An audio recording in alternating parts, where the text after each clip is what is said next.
মহানবীর পায়ের ছাপ সংরক্ষিত আছে দেশে একমাত্র চট্টগ্রামের কদম মোবারক শাহী জামে মসজিদে।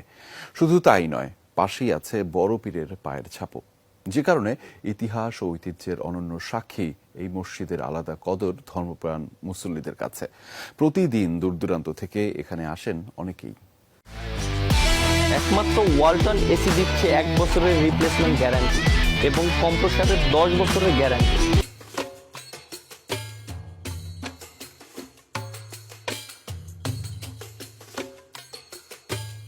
চট্টগ্রামে চেরাগী পাহাড়ের পাশে কদম মোবারক মসজিদের এই কক্ষটি ধর্মপ্রাণ মানুষের কাছে খুবই আবেগের। প্রচলিত মত অনুযায়ী শিলা পাথরের উপর থাকা পদচিহ্নটি মহানবী হযরত মুহাম্মদ সাল্লাল্লাহু আলাইহি ওয়াসাল্লামের।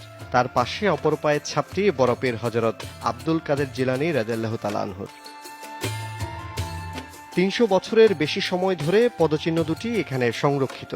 মুঘল সম্রাট মোহাম্মদ শাহের শাসনামলে ১৭২৩ খ্রিস্টাব্দে মোহাম্মদ ইয়াসিন খান নামে স্থানীয় ফৌজদার নিজ খরচে এই মসজিদ নির্মাণ করেন। কক্ষে রক্ষিত শিলাখণ্ডে পবিত্র পদচিহ্ন থেকেই মসজিদের নামকরণ। কদমের ছাপ দুটি আরব দেশ থেকে সংগ্রহ করেছিলেন বলে জনশ্রুতি রয়েছে। মক্কা এবং বগদা শরীফ থেকে মুসা ইসলাম এবং বুরকিজাব আব্দুল কাদের জিলানির পা মুবারক ওখান থেকে এনে এখানে স্থাপন করেছিলেন। মসজিদের ছাদ 3টি গম্বুজ ও 2টি ভল্ট দ্বারা আচ্ছাদিত। 4 কোণে রয়েছে 3 স্তর বিশিষ্ট অষ্টভুজী মিনার বা বুরুজ। এই মিনারগুলির প্রতিটি শীর্ষে রয়েছে ক্ষুদ্র গম্বুজ, তারও শীর্ষে গোলাকার শীর্ষালঙ্করণ। এছাড়া মসজিদের সামনের দেয়ালের মাঝখানের দরজার দুপাশে 2টি সরু মিনার রয়েছে। মুসল্লিদের মতে এই মসজিদে নামাজ আদায় করে মেলে প্রশান্তি। দূর দূরান্ত থেকে আসেন অনেকে। মনে হয় যে শরীরটা একটু পাতল পাতল বা একটু আলাদা একটা অনুভূতি কাজ করে।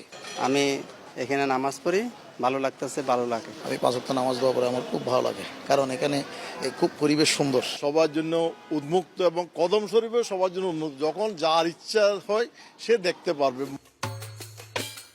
মহানবী ও বড় পীরের পায়ের ছাপ থাকায় ধর্মপ্রাণ মুসল্লিদের কাছে এই মসজিদের বিশেষ গুরুত্ব। ছাপের দর্শন লাভ তো আছেই, মনোবাসনা পূরণ এবং রোগ মুক্তির আশায় কদমের উপরে থাকা পানি ভক্তি সহকারে পান করেন আগত অনেকে। আল্লাহর পক্ষ থেকে যিনি গাইডলাইন করেছেন তাদেরই এই জায়গায় পায়ের ছাপটা, এটা অনুভূতির ব্যাপারটা আলাদা, বোঝানো যাবে না। এটাকে আমরা খুব ভক্তি করি, খুব শ্রদ্ধা করি, খুব সম্মান করি।